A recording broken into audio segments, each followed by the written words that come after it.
your courage, your willingness to face danger for your country and for each other made this day possible. Because of you, our nation is more secure. Because of you, the tyrant has fallen and Iraq is free.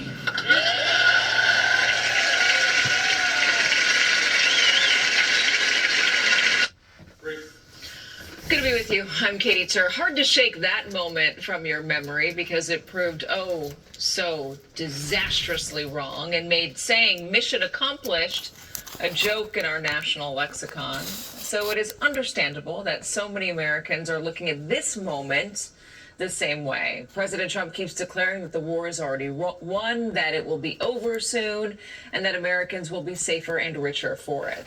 The defense secretary is basically saying the same thing, portraying this war as largely contained and dismissing concerns about, say, the Strait of Hormuz, saying don't worry.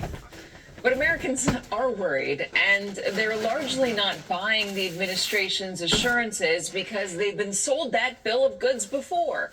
That's one of the reasons why folks say they voted for Donald Trump after all, including some who believe that voting for VP Kamala Harris would have meant a draft. Yes, some young men believe that she would institute a draft. And some of those same young men are now furious that it's not Harris, but the guy they voted for that is now not dismissing the potential for a draft. Mothers out there are worried that we're going to have a draft, that they're going to see their sons get in and daughters get involved in this. What do you want to say about the president's plans for troops on the ground? As we know, it's been largely an air campaign up until now.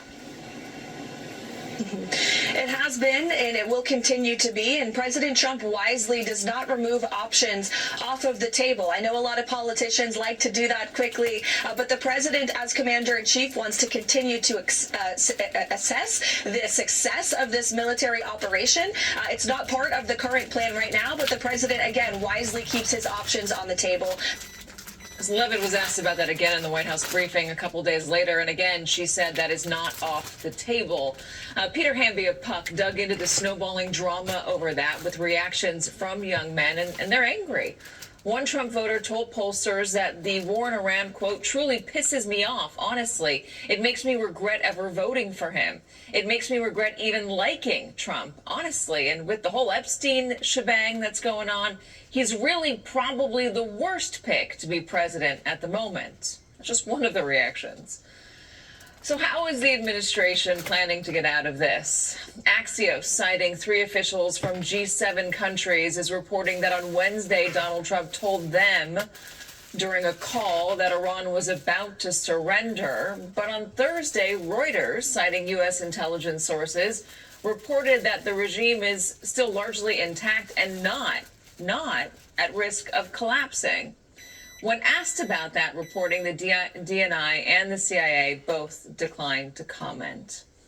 Joining us, New York Times chief White House correspondent and MS Now contributor Peter Baker, co-host of Global Power Shifts, founder and CEO of Helmet to Heels, Suzanne Kianpour, and Punchbowl News co-founder and MS Now political contributor Jake Sherman. Let's talk about the president's confidence. Let me play a little bit more.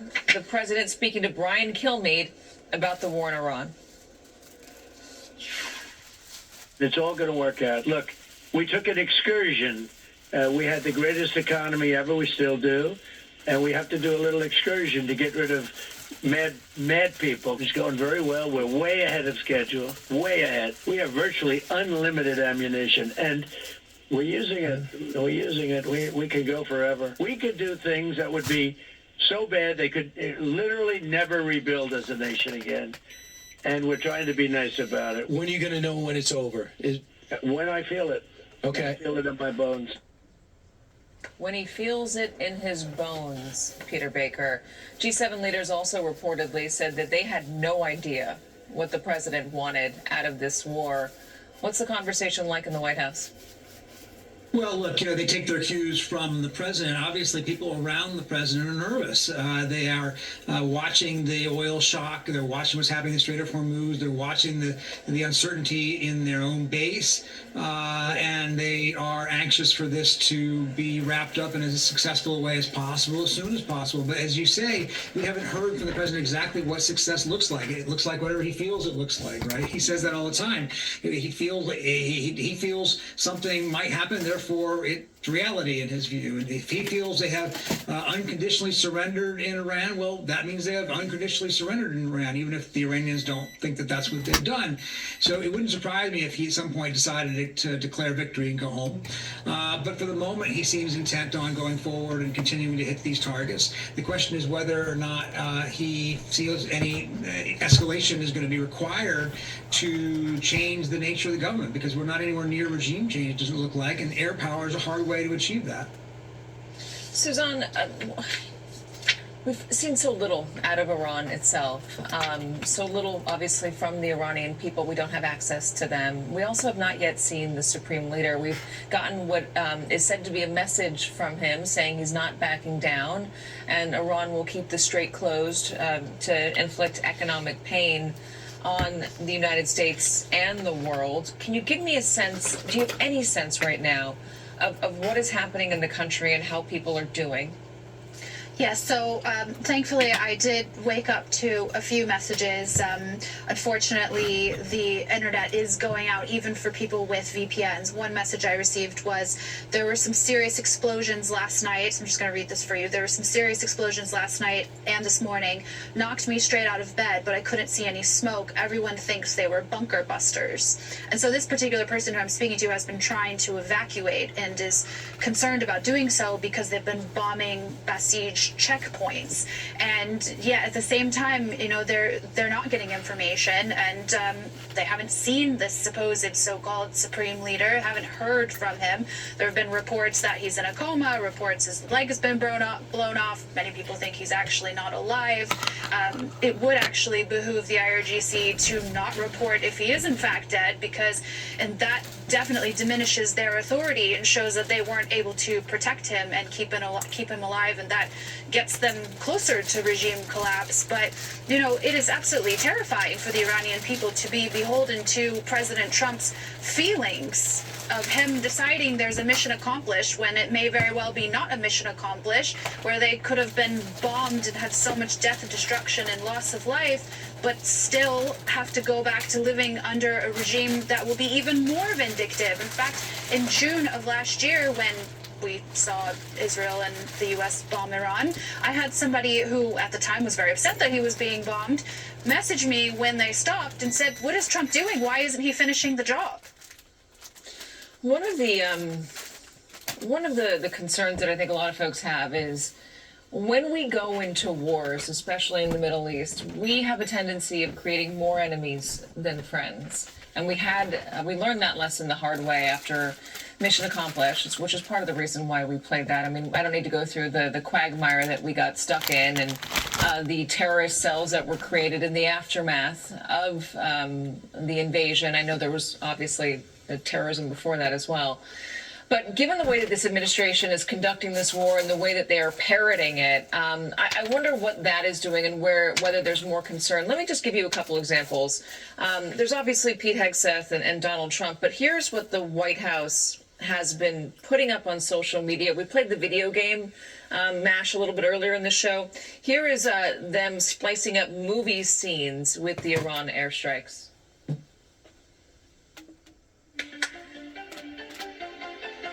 Wake up, Daddy son. Welcome home, son. Strength and honor. Strength and honor. What will you do without freedom? Never sit down.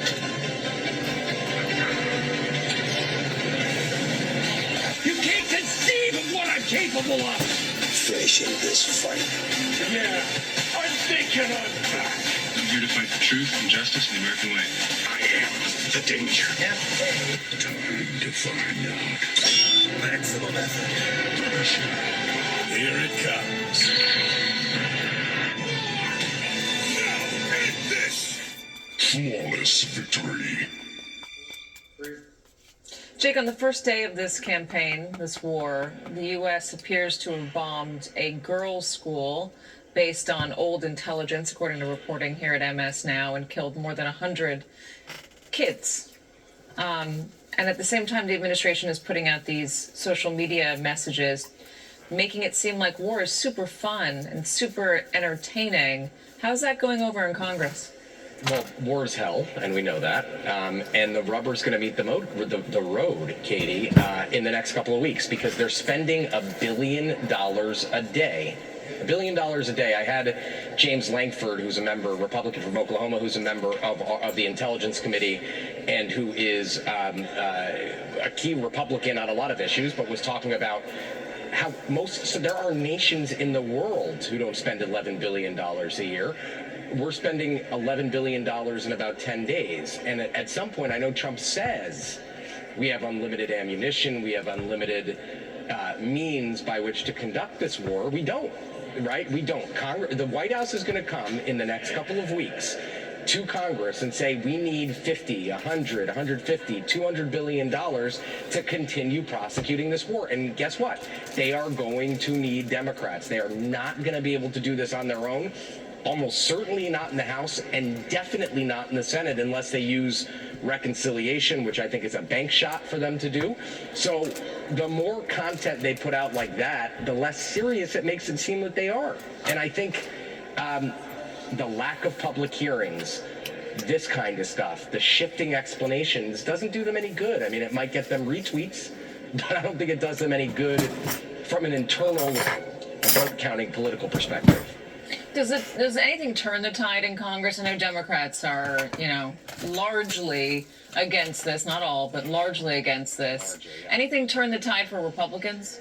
I don't know. For Democrats, I don't think so, Katie. I mean, here's what I would say. I've asked a bunch of Democrats over the last couple of weeks, or last couple of days and weeks, like, could you vote for a supplemental? Is there any situation? And they basically said no. Like, even if they loaded up with, like, California wildfire assistance, which, by the way, they never passed, weapons for Ukraine, I don't know. There's a million different things they could ask for. I don't think there are going to be 7 Democrats who are going to vote to fund this war, which effectively that's what this is, right? This is a proxy vote for authorizing the war in Iran, in both chambers. I don't think with the slim majority in the House and the need for 60 in the Senate, I don't think it's going to happen. Yeah, I asked Leader Jeffries about that a couple days ago, and he was pretty circumspect. He said he would wait for the caucus to weigh in on it, but he didn't seem excited about the prospect. Suzanne, in terms of sentiment within Iran, you mentioned that one person who wanted the U.S. to finish the job before. And I know they don't have internet. I wonder how much of the outside world and America's treatment of this war is getting to them, and whether, do they hate America more today than they did 2 weeks ago? Are they happy to see the regime under fire? Anything on that? Unfortunately, the tide is actually turning against Trump, when it wasn't the case when the bombing first started, because they thought, okay, Trump finally actually, put his money where his mouth is, so to speak. But a couple of things really didn't go down well. One was the comment that he made about the map of Iran is not going to look the same after this war. That really did not go down well. And also these videos and comments about saying that he's happy to kill Iranians because it looks like he's not distinguishing between Iranians and members of the Islamic Republic. So, information warfare is a major part of warfare, and the Iranian regime is actually playing it really well themselves. I don't know if you saw, but there was this video of a missile with a message on the missile that said, "For the victims of Jeffrey Epstein." Now, it was an old image and it was AI generated, but this thing spread like wildfire. People were helping spread IRGC propaganda. So when it comes to the information part of this war, the White House is steadily losing. Yeah, what about the other side of this? Not just we are being, how do I put this? The Iranian drone capabilities are showing that American counterattacks, American defensive systems can only do so much, Peter. And the Wall Street Journal made this point today. And ending Iran war quickly carries big risks for the U.S. and allies. Quote, this war hugely damages U.S. standing in the world, which means that China has much more scope to establish its own standing in the Middle East and the global South generally, said Stephen Sang, director of SOAS China Institute in London. Meanwhile, everyone is observing that Iran has, at best, a middling military capability, and the Americans can't take them out. Is this ricocheting around the White House at all? Well, look, I think what they would say is patience, right? I mean, it's been about 2 weeks. If you go back and look at history and you look at other air campaigns, the United States bombed Serbia for 78 days in the Kosovo War before Milosevic finally backed down. The bombing in Kuwait and in Iraq, when Iraq first invaded Kuwait back in 1991, I think that went for 42 days or so before they went in by ground. So it can take a little bit of time. Air power is not perfect. Air power is remarkably devastating, but at the same time, it's different than having troops on the ground. President Trump clearly doesn't want to have at least large number of troops on the ground at this moment. And so you do what you can from the air, and you try to maintain security for your side as much as you can, and minimize the casualties for your allies and your own bases. At the moment, I think the Israelis had expected this to go on for about 4 to 6 weeks. At one point, the president had used that same time frame. It wouldn't surprise me if that's where we end up. One other factor to keep in mind, somebody pointed out the other day, the president's about to go to China to have a meeting with Xi Jinping. If possibly he might want this to be done by then so that they can have a conversation that's not focused entirely on Iran, because China obviously has a great deal at stake with Iran and its energy supplies.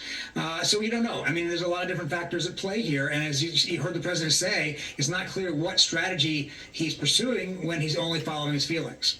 Yeah, and as we heard from our reporter down on the Strait the other day, or just a little bit earlier in the show, the oil that is getting through the Strait right now is on its way to China from Iran. All right, Peter Baker, Suzanne Kianpour, thank you so much, and Jake Sherman, appreciate it. Still ahead, the Strait of Hormuz is effectively closed. What happens if it stays that way? Plus, do Republicans have an anti-Muslim problem? We are back in 90 seconds. It's just now starting to get intense regarding me telling my viewers, in the auto body industry, in pulling frames, unibodies back into alignment, you always sit down either in your mind or on a piece of paper, and you make a plan in how that you're going to make the pull, and then you pull to the plan. If you don't have good strategies, and no matter what you do, no matter how you do it, you're going to get over your head, and the next thing you know, you're going to make a total you-know-what out of yourself. It is absolutely appalling to think that our leadership in the Pentagon did not have enough foresight to sit down and look at this, to strategize this in the right format, to say, you know what, if we do point A, forever action is going to require a reaction, and this is what the reactions are going to be. Listen. For the right, whether it's coming from some group that you like or don't like, you have a responsibility to call it out. Because when you don't, it gives permission for people to climb that escalation, that ladder of escalation that goes from saying hateful things online to saying them in person to graffiti to ultimately violence. And that was Senator Slotkin. Now, we do expect to hear from the mayor here in Dearborn Heights about his efforts to tighten security around places of worship, especially as we enter the last few days of Ramadan, Connell. Right, and especially with what, to your point, is going on over here in the Middle East. You mentioned the Lebanon there a moment ago. But the wider story, Mills, maybe you could talk a little bit about this, just the threat of terrorist attacks and the instances of violence overall in the United States. Right, and the FBI hasn't called this specific attack at the synagogue a terrorist attack, but we are following that other incident that happened just yesterday as well at Old Dominion University, where a former National Guards member opened fire in an ROTC classroom. He ended up killing one of the instructors there and injuring 2 others. Those ROTC students were able to take him out, and they killed him and neutralized the threat in that incident. But that's not the only one that we're following. The FBI is also investigating 2 other instances in recent weeks, the attack in New York City outside Gracie Mansion, as well as the attack at an Austin, Texas bar a couple of weeks ago, as potential acts of terrorism. And Republican lawmakers have warned that with the partial government shutdown, then the Department of Homeland Security, it could limit their ability to be able to respond. How about the guy in New Orleans a few years ago? They killed ain't no telling how many people by driving them over. How about the guy at Fort Hood that was actually part of the United States military but went freaking AWOL? I mean, I could go down a long list of different events that's happened pertaining to how that these extremists are lashing out that can't control their emotions this way. And it's just now starting to come home to a great deal of American people that people like me has been telling you the whole time, hey, it's going to get worse. It's going to get worse. And it is getting worse. It's getting very, very worse. Pentagon briefing a number of times today. We're on it next as News Nation Live continues. Special. It's going to get worse. It's going to get a whole lot worse. You're dealing with human emotions. You're dealing with human being lives. You're dealing with insurgencies that's been in power now for years and years and years, and people that's been brainwashed in believing what they believe.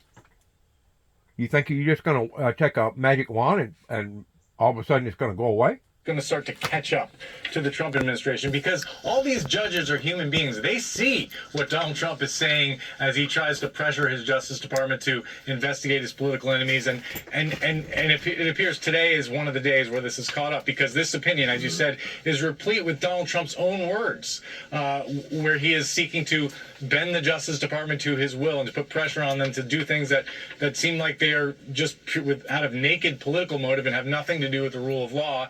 And he's essentially throwing that back in their face now and saying again that this criminal investigation of the Federal Reserve was just a pretext for Donald Trump to pressure Jerome Powell and the Fed to lower interest rates or to do his bidding. And that's not how this works in the United States of America, at least for now, with this court ruling, Katie. So he also says a little bit later on, the Office of the Inspector General audited the renovation at the Fed in 2022, did not raise any concerns about potential criminality following its audit, and the Inspector General is presently conducting another review. Such an investigation is not the dominant purpose of the USAO's subpoenas. Rather, the president's aggressive demands that the Federal Reserve implement his desired monetary policy, coupled with his direction to prosecutors to target his enemies, leave no doubt about what is really going on here. Even where the court's review of executive action is deferential, the court is not required to exhibit a naivete from which ordinary citizens are free. So this is Boasberg saying, I can read the room and I know what's going on here, and it's not what the administration is trying to claim. Ken, stick by. Joining us now, Axios chief economic correspondent Neil Irwin and professor of economics at the University of Michigan, Justin Wolfers. I know we were going to talk more broadly about the economy, but this is something obviously that's going to affect it. And the president's desire to do away with the Federal Reserve chairman. Neil, I'll start with you. Your reaction. Yeah, look, this has all along been a question of can the president use the Justice Department to try and penalize a Federal Reserve chairman he disagrees with on policy? Federal judge saying, no, you cannot do it that way. The question is this the off-ramp that we've kind of been looking for, that the president and the Justice Department have been needing? We have Kevin Warsh has been nominated to be the next chairman of the Federal Reserve. Powell's term is up in less than 2 months, May 23rd. It's not that long away. Do they use this as a moment to say, okay, we're just going to move on and let Powell serve out his term and try and get Kevin Warsh confirmed? Or do they dig in and try and come to their heads and really fight this to the death? That's the big question I have now, as they've had this sounds like a resounding defeat at the initial judicial level. Here's a warning from Tom Tillis, senator from North Carolina, who had threatened to block Kevin Warsh because of this lawsuit. He says the ruling to block subpoenas against Powell confirms just how weak and frivolous the investigation, and he's now warned the DOJ against appealing the ruling, saying it will only delay the confirmation of Kevin Warsh as the next Fed chair. So he's saying, Justin, if you guys delay this, I'm going to dig in my heels, and I'm not going to confirm your next guy. Mate, I'm just going to say, what fantastic news. So I jumped on. I thought we were going to talk about everything else about the economy, and then you just give me this magnificent news. And I mean magnificent not as a partisan, but as someone who cares deeply about economics, our economic institutions and how they serve the United States. The president had tried to criminalise disagreeing with him. That's what these subpoenas were. They're like, I don't like what you're doing. I am going to threaten you with jail. To be clear, what Powell did is simply follow what Congress asked him to do. Following the law as a noble public servant, you might disagree with the bloke, you might agree with the bloke, but following what Congress tells you to do, following the law, is not the sort of thing that should ever land you in jail. Exactly. The president tried to put the US in the same group of countries that have tried to criminalise doing the right thing as chairman of the Fed. That's a group that includes Russia, it includes Zimbabwe, it includes Argentina, it includes Turkey, and it includes no successful economy. So it's great to see American institutions hold and a little bit of respect for real public servants doing real work.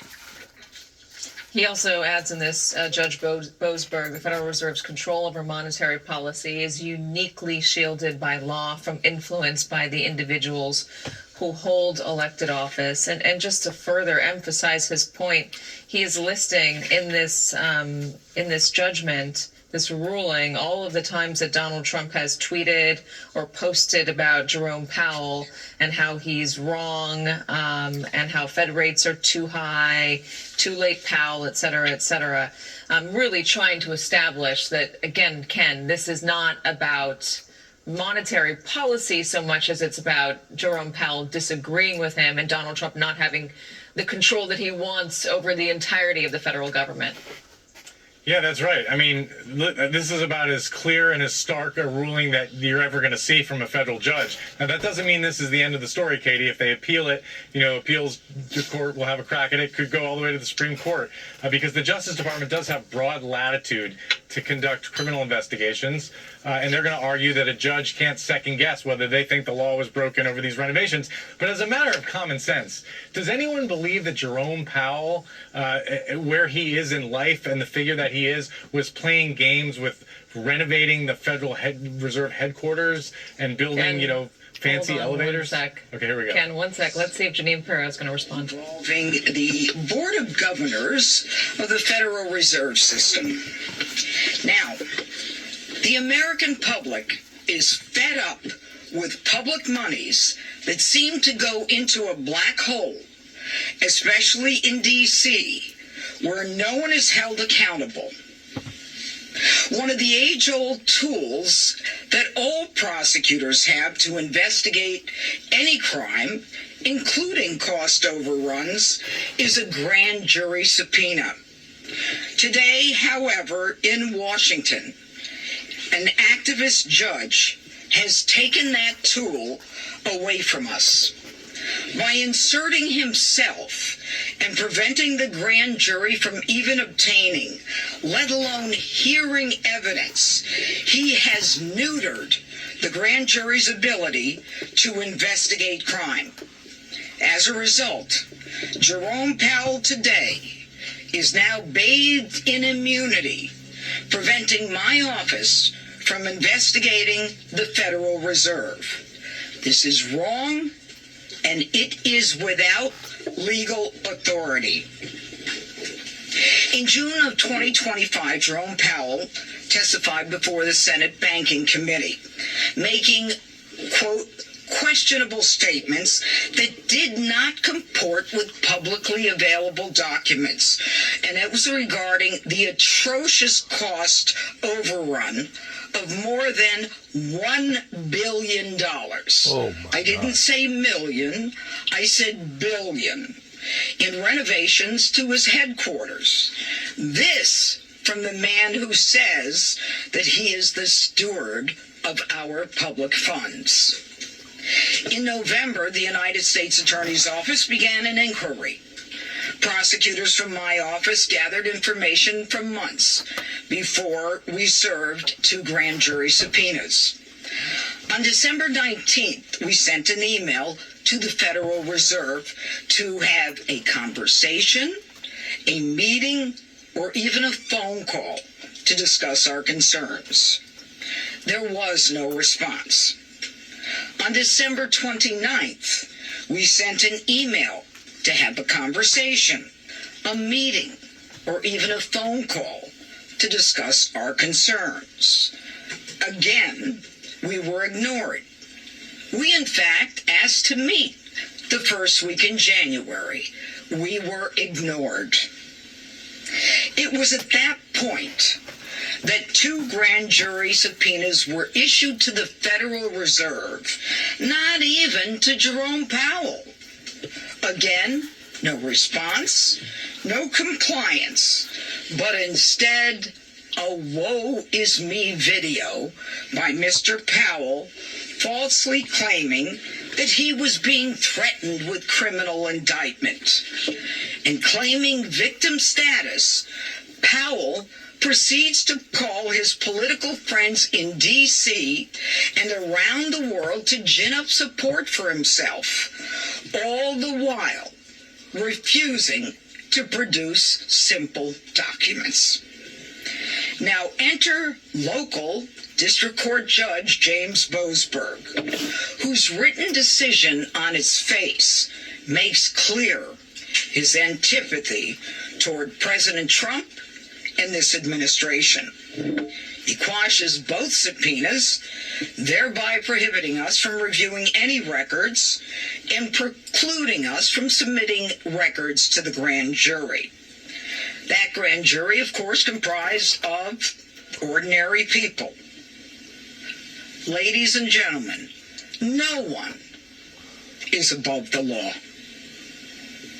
But for the first time, a judge is ruling that a grand jury subpoena, on its face legal in all regards, can be ignored because a judge thinks the subject is beyond reproach.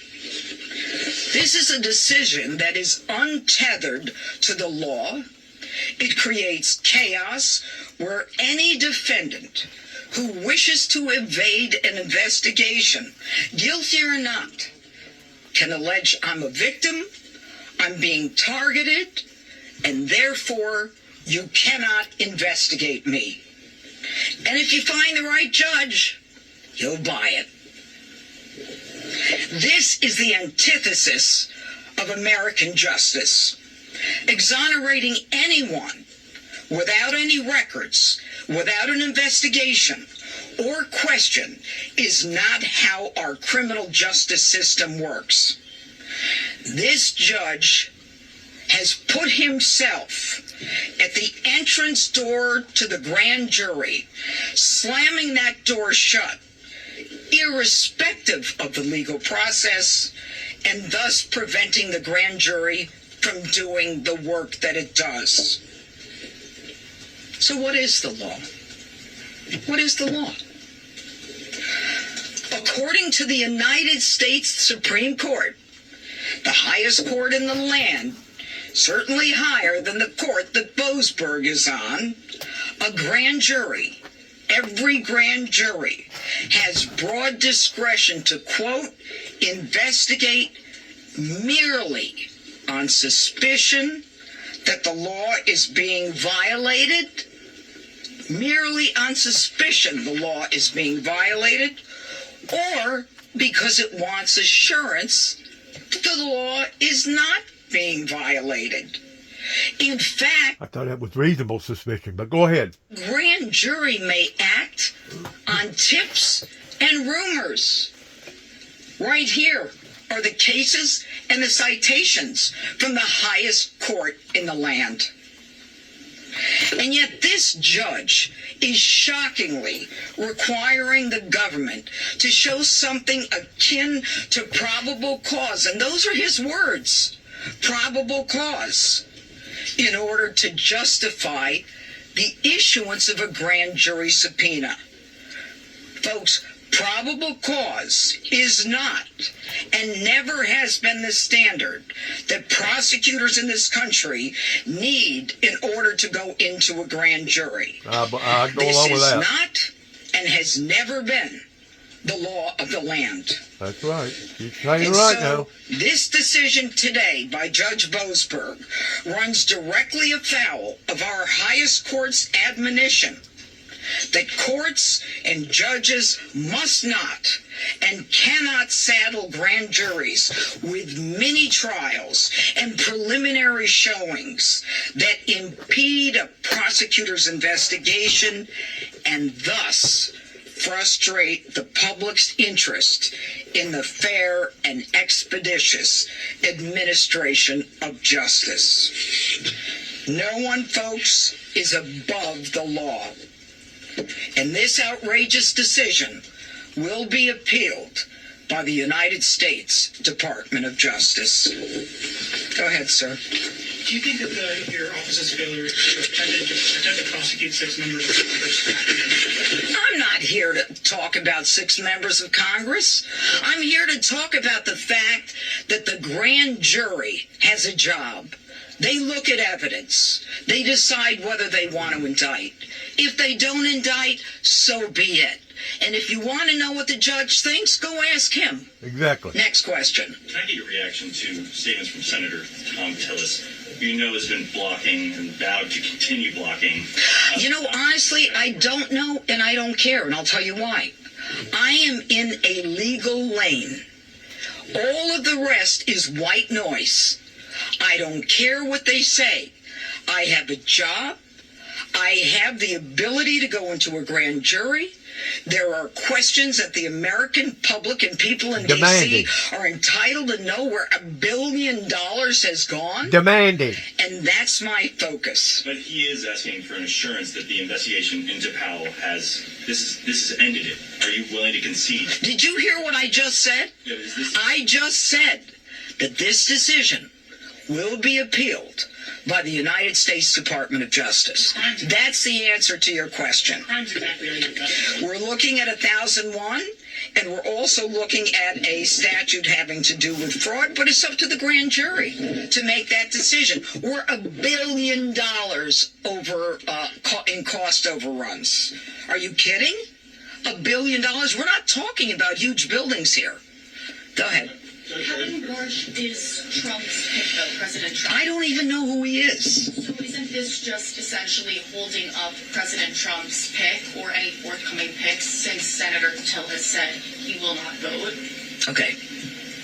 I don't know how to explain this, but I'm going to try.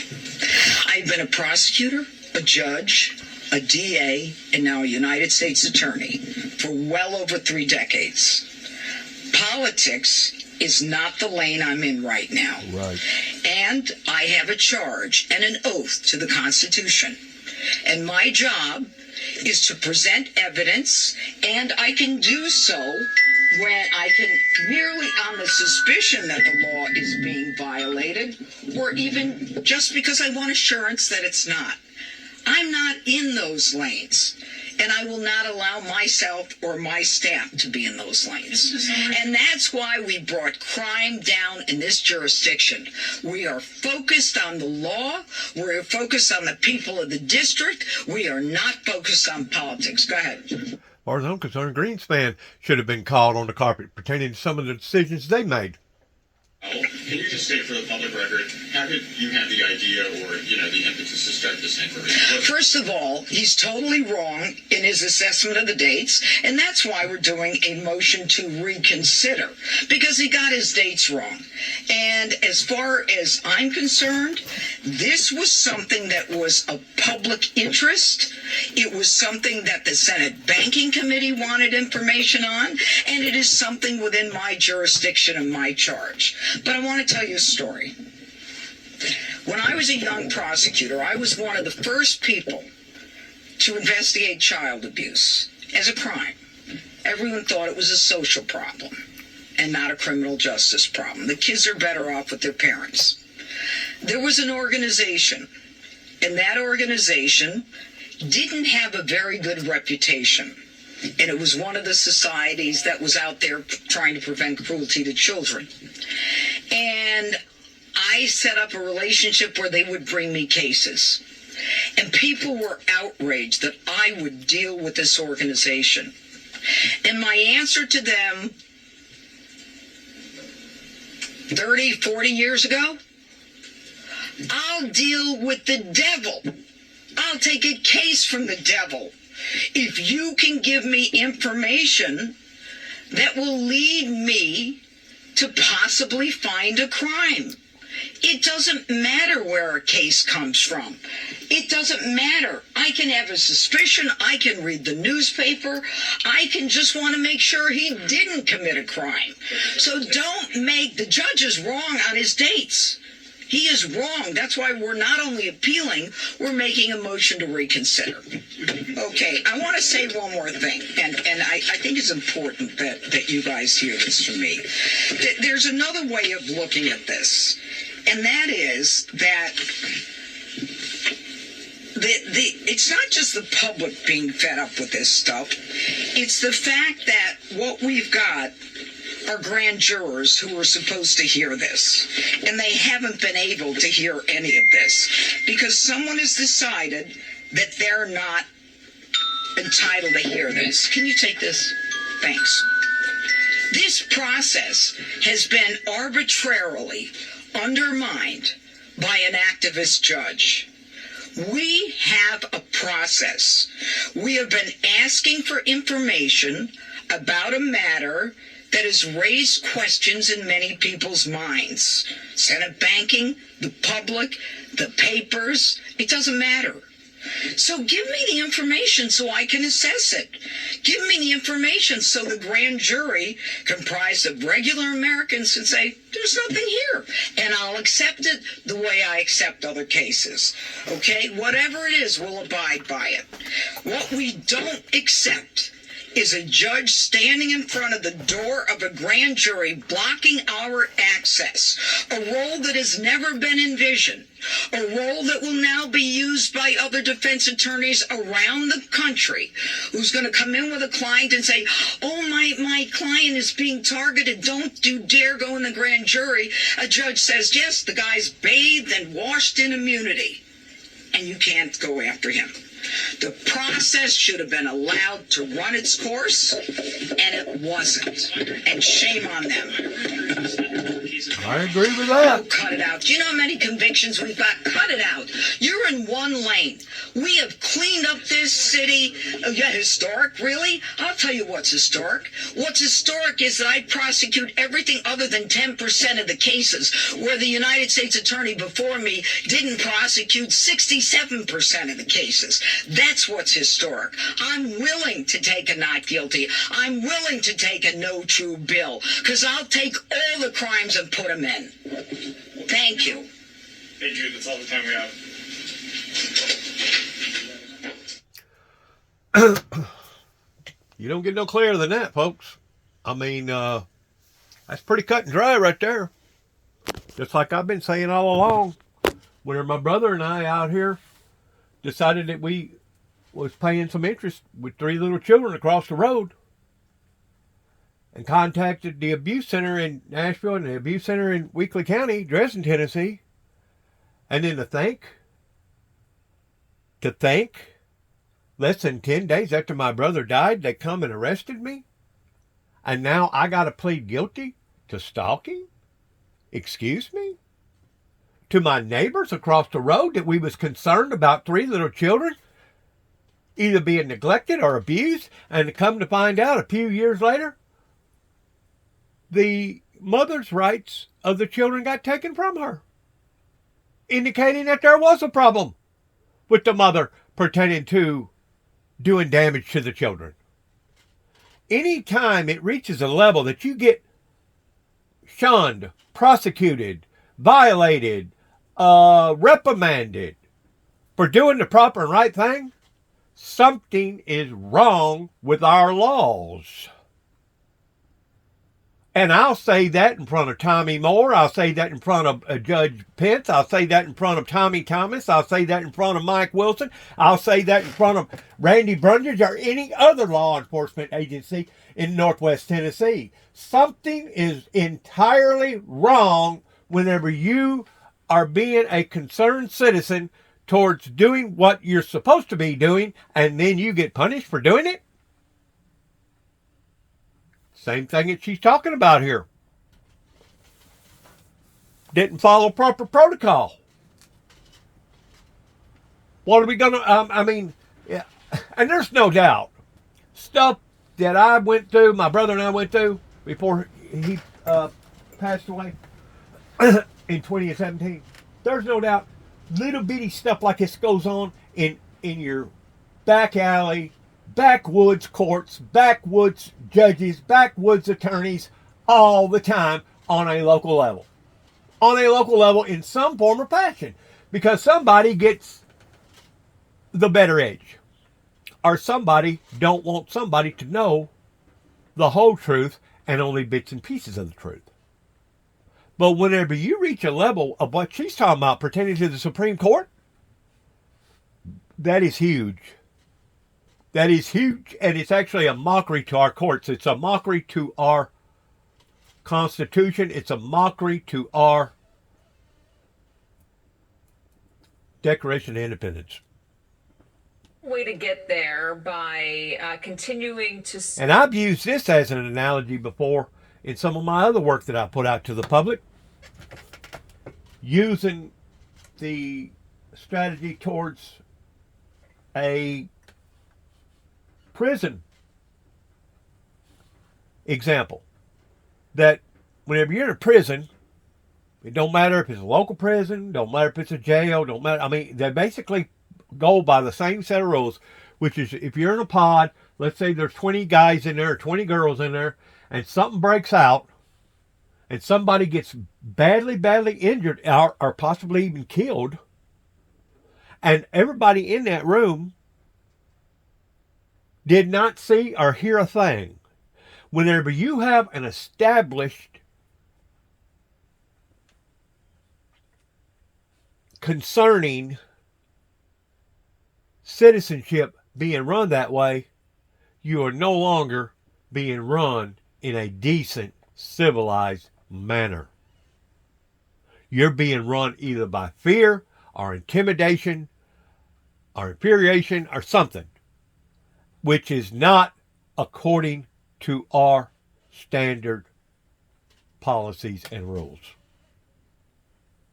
So, be it as it may, this right here is a biggie, and that's just over $1 billion. Now, let's examine all the other billions of dollars that has been mismanaged in the past 30 plus years that has put the American people in behind the 8 ball, pertaining to us almost being $40 trillion in debt. Just like, let's look at the private sector investing over $1.2 billion in a private entity in Dallas, Texas, in building one of the biggest coliseums in the world. In the world. Took them about 4.5 years. Now let's compare 4.5 years of $1.2 billion to what our government is spending right now, on an endless war that could end up being endless. That's going to affect people all over the world, especially us over here in America, of spending over $1 billion a day. a day.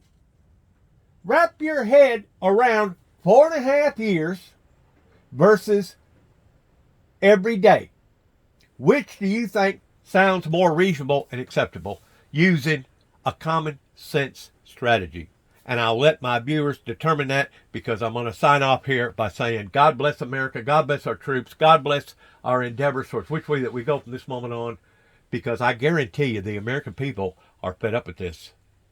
And it's just a matter of time before you're going to see some bad actors coming from what's going on with that war right now that's going to do some crazy things. And I just pray for the American people that they're very vigilant, and they're looking and listening and watching, because this is basically turning into a survival entity. That if we don't stay on our toes, if we aren't willing to get to the bottom of certain things, the ship's going down, baby. The ship's going down. And there's no one there to patch up the holes. And if anything, they're actually making more holes. Or they give the presumption that they're patching up some of the little holes while they're making even bigger ones. I'm so sick of what I'm seeing out of various policies pertaining to this government, regardless whether it's on a federal aspect, a state aspect, or a local aspect, that even my son, before the Lord called him home, was actually making strong evaluations towards going possibly either to Europe or somewhere else and doing the same trade in the concrete business. He had already pursued 2 or 3 different contractors in other countries because he was sick of this. Just like him and his wife moved out of Memphis because of the crime, because of the evil. My son told me, Dad, wickedness, evil has taken over Memphis. Well, whenever you have politicians that's not willing to do their jobs, whenever you have corrupt attorneys, corrupt judges, and this stuff has been going on for years and years and years towards payoff and ripoffs, no wonder we're seeing children committing suicide. No wonder we're seeing our youth depleting their health to the degree that they're doing drugs and vaping and very careless with their lives. No wonder we're seeing our fundamental values here in America pertaining to our communities be torn completely apart. Friends, if we do not awaken, the ship is going down. And I'm pretty sure that our true enemies that stand afar, that are looking at all this, kind of like King George III, whenever the Civil War broke out, Abraham Lincoln had to come up with some sort of good explanation. Why are y'all doing what you're doing over there? This was several years after the Revolutionary War took place. Well, we're doing it to free the slaves. Okay. Well, what's going to be our excuse this time? What's going to be our excuse this time by telling people like China and people like Russia and people like India and other communist-controlled countries, what's going to be our excuse this time by saying, well, we done it this way because of this, or we done it that way because of that? My friends, if the American people don't awaken, it's going to be whistling Dixie for us all. And I do not want to see my granddaughter have to go through anything like that, or anybody else's kids or anybody else's children or grandchildren go through any of that because of what the adults has led us down this road of going through. God bless America. God bless our endeavors. Please, God, take care of our state, take care of our federal troops, and may God bless America. Shalom.